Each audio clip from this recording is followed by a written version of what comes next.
బాలీవుడ్ ని ఫ్లాప్ల బాట నుంచి రక్షించి విజయ తీరాలకు చేరుస్తుందని ఆశించిన చిత్రం బ్రహ్మాస్త్ర భారీ ప్రమోషన్స్ కారణంగా మంచి ఓపెనింగ్స్ ని రాబట్టింది.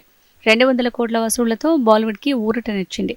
అంతిమంగా బ్రేక్ ఈవెన్ ని సాధించలేకపోయినా బ్రహ్మాస్త్ర సిరీస్ కి కొంత ధైర్యాన్నిచ్చాయి ఈ వసూళ్లు. తాజాగా బ్రహ్మాస్త్ర 2 పైనే ఎన్నో ఆశలు పెట్టుకున్నారు నిర్మాతలు. మరి ఈ చిత్రంలో లీడ్ రోల్ కోసం స్టార్ హీరోని రంగంలోకి దించనున్నారు అనే ఆసక్తి నెలకొంది.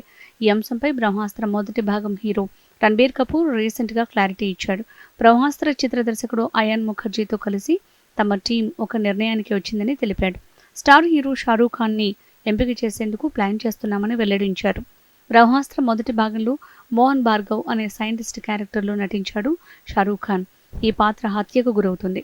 మరి ఈ పాత్రని బ్రహ్మాస్త్ర 2వ భాగంలో లీడ్ రోల్ గా తెరపైకి ఎలా తీసుకొస్తారనే ఉత్కంఠ కలుగుతోంది. ఈ అంశంపైన ప్రస్తుతం అయాన్ ముఖర్జీ సీరియస్ గా వర్క్ చేస్తున్నట్టు తెలుస్తోంది. రణబీర్ కపూర్, ఆలియా భట్ జంటగా నటించిన బ్రహ్మాస్త్ర మొదటి భాగాన్ని 400 కోట్ల బడ్జెట్తో తెరకెక్కించారు. 2వ భాగాన్ని షారూఖ్ ఖాన్ హీరోగా 400 కోట్లకి పైగా బడ్జెట్తో నిర్మించనున్నారని తెలుస్తోంది.